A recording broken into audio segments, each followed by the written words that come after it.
약식동원이라는 말이 있습니다. 예부터 우리는 먹을 것을 약과 근원이 같게 여길 만큼 아주 중요하게 생각해 왔는데요.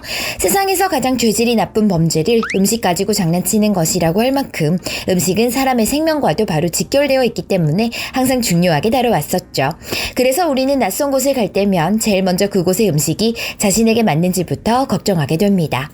작년 여름 코로나19 속에서 겨우겨우 치러낸 도쿄올림픽 때도 일본에서 터진 원전 사고 덕분에 방사능 재료 위험이 퍼지면서 전례 없는 도시락 갖다 나르기가 이뤄지기도 했었죠. 그리고 1년도 채 되지 않아 이번에는 베이징 동계올림픽을 코앞에 두고 있는데요.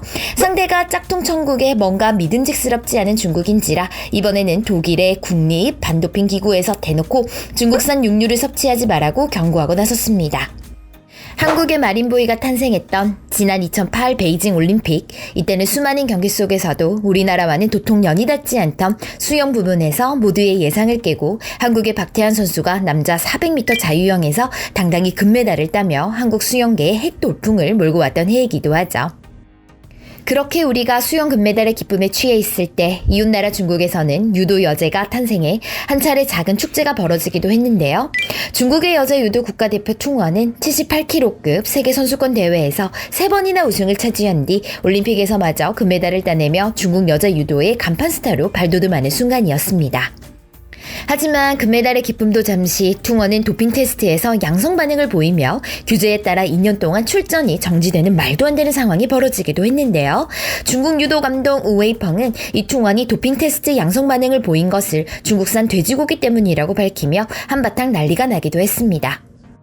왜냐하면 퉁원이 유럽 전지 훈련 중 현지 음식에 질려 있었는데 2009 세계선수권 대회를 준비하기 위해 잠시 들린 중국에서 돼지고기를 엄청나게 먹었기 때문이라는 것이죠. 그도 그럴 것이 퉁원이 도핑 테스트에서 검출됐던 약물이 클렌부테롤이라는 성분이었는데 이 성분이 돼지 사료 첨가제에 사용되는 것이기 때문입니다.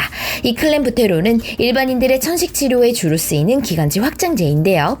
세계 반도핑 기구에서는 이를 상시 금지 약물로 엄격하게 규제를 하고 있죠. 놀라운 사실은 이 돼지고기로 인한 도핑 테스트 피해가 퉁원 선수뿐만이 아니었다는 건데요. 중국의 수영 국가대표 선수 오우양쿠펀도 2008년 베이징 올림픽 전에 도핑 테스트에서 이 약물이 나와 영구 제명된 적이 있었다는 겁니다.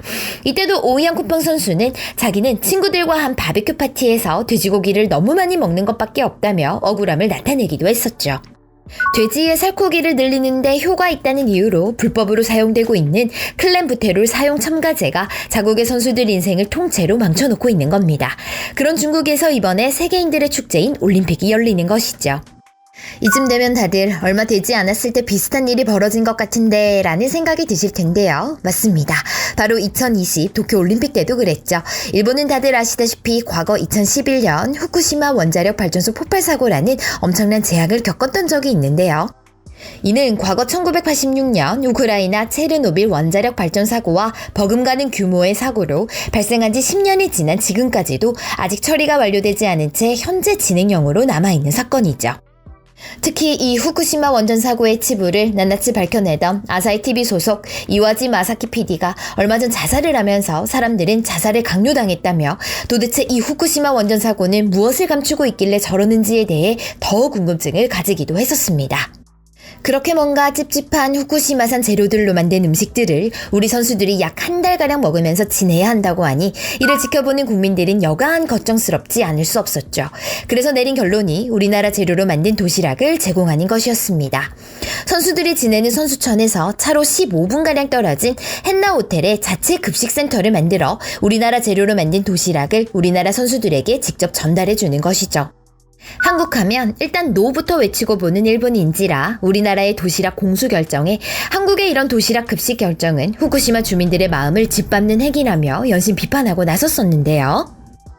일본 측에서 그러거나 말거나 우리나라의 선례를 보고 미국도 자국 선수들에게 자기 나라 식재료로 만든 음식을 지원하기로 결정을 내리기도 해 일본을 더 열받게 하기도 했죠. 그런데 일본의 이런 행동은 우리나라 입장에서 봤을 때는 완전 내로남불의 전형적인 모습이었는데요.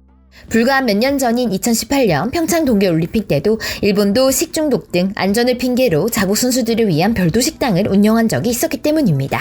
그때 우리나라 올림픽위원회는 일본의 결정을 존중하고 별말 안 하고 넘어갔었는데 어떻게 된 일인지 일본은 사사건건 우리나라의 행동에 태클을 거니 우리 입장에서는 황당할 수밖에 없는 것이죠.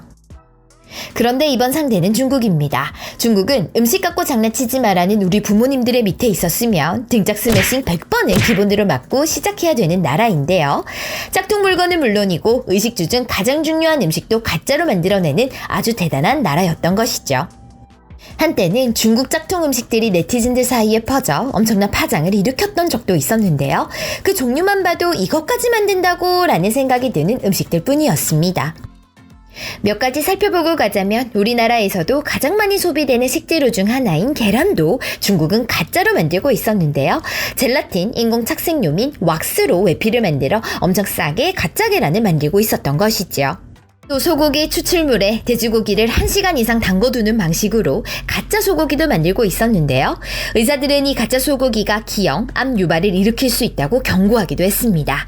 심지어 우리나라에서 양꼬치엔 칭따오라는 유행어가 생길 정도로 중국 길거리 식당 등에서 흔히 볼 수 있는 양꼬치도 가짜로 만들어 팔리고 있었는데요.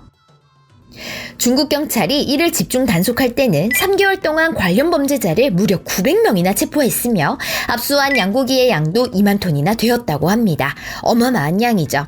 이렇게 완전 제조해야 되는 식자재뿐만 아니라 병만 살짝 손보면 되는 와인 같은 술 종류나 웬만하면 진짜로 구분하기 어려운 꿀 같은 경우는 아주 손쉽게 가짜를 만들어 팔고 있었는데요. 이 때문에 중국에서는 제품에 붙어있는 라벨을 믿지 말라는 말까지 나올 정도였습니다. 중국의 이미지가 이렇다 보니 이번 베이징 동계올림픽에 출전하는 다른 나라들도 각자 만반의 준비를 하고 있는 모양새인데요. 영국과 네덜란드는 자국 출전 선수들에게 베이징 올림픽 동안 임시로 쓸 수 있는 휴대폰과 노트북을 제공하기로 결정을 했습니다. 중국이 물건도 카피를 잘하지만 정보 빼내기 또한 잘하는 걸로 아주 유명하기 때문이죠. 그래서 영국과 네덜란드는 이를 사전에 예방하기 위해 선수들에게 임시로 쓸 수 있는 휴대전화를 준 뒤 올림픽이 끝나면 모두 파쇄해 버리기로 한 겁니다. 올림픽이 시작도 하기 전에 자신들을 의심했다는 생각에 중국 입장에서는 기분 나쁠 수도 있지만 그래도 선수들 마음 편한 게 최고겠죠. 그만큼 사이버 보안의 중요성이 강화되었다는 뜻이기도 합니다. 중국은 국민들의 인터넷 사용을 통제하는 걸로도 유명한데요. 이번 올림픽 기간에는 한시적으로 만리 방화병을 열어줄 계획이라고 밝혔죠. 이 시기를 틈타 용기 있는 선수들의 폭로가 있을지도 이번 올림픽에서 지켜봐야 할 또 다른 관심거리이기도 합니다. 이렇게 나라들뿐 아니라 세계 여러 기구들도 이번 베이징 동계올림픽을 여러 방면으로 주시하고 있는데요. 며칠 전에는 독일의 국립반도핑기구에서도 베이징 올림픽에 참가하는 선수들에게 중국산 육류 섭취를 하지 말라고 공식적으로 권고하고 나서 화제를 모으기도 했습니다. 국립반도핑기구는 뉴스레터를 통해 앞에서 다뤘던 클렌부테롤에 대해 이야기하며 이번 베이징 동계올림픽에 참가하는 선수들도 이 스테로이제를 먹인 돼지고기나 소고기를 먹을 가능성이 크다고 우려했죠.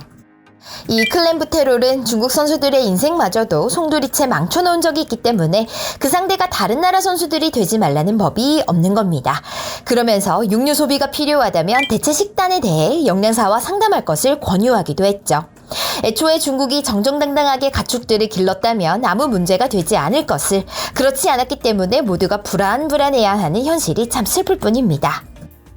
도쿄올림픽 때도 그랬지만 시간은 흘러 이제 베이징 동계올림픽도 개막만을 남겨두고 있는데요. 일반 관중 입장 제한에 각국의 인사들 보이콧까지 사상 최악의 시나리오라 할 만큼 시작 전부터 걱정이 많은 이번 올림픽을 두고 선수들의 걱정도 이만저만이 아닙니다. 막상 시작하면 온 집중은 선수들에게로 쏠리겠지만 오미크론이라는 슈퍼바이러스의 등장으로 긴장하고 있을 선수들이 자신들의 역량을 제대로 발휘할 수 있게 모두가 한마음으로 응원해주길 바라봅니다. 시청해주셔서 감사합니다.